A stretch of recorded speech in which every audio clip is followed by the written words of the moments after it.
Another model of human occupation assessment that I'm going to talk about is called the assessment of communication and interaction skills.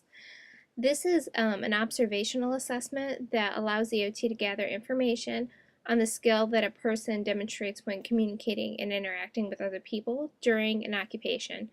So this gathers information on skill that is exhibited during a performance of an occupation form and or within a social group in which a person is a part. So the OT would actually put the client in a situation and then observe them and how they interact and communicate with others based on a strict guideline of scoring.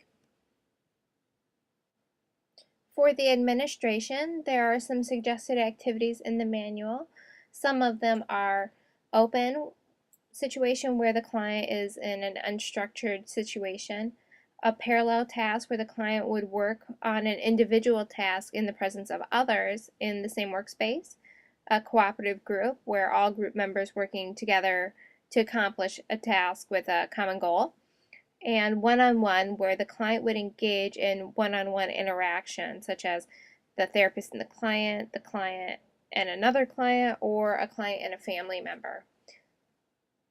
I chose menu planning for Lisa's occupation that I'm going to be observing her doing.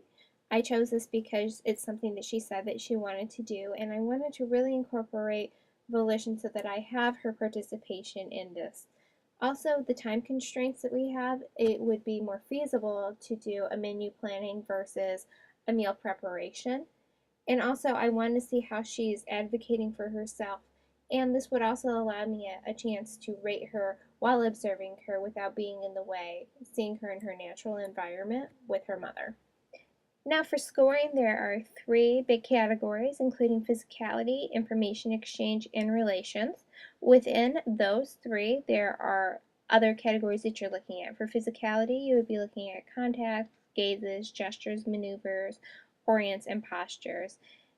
For information exchange, you would be looking at articulates, asserts, asks, engages, expresses, modulates, shares, speaks, and sustains. And for relations, you're looking at collaborates, conforms, focuses, relates, and respects.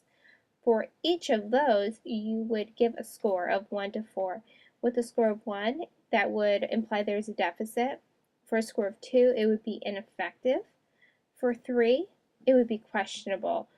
And for 4, it would be competent. So the lowest score would be 1, the highest score would be 4.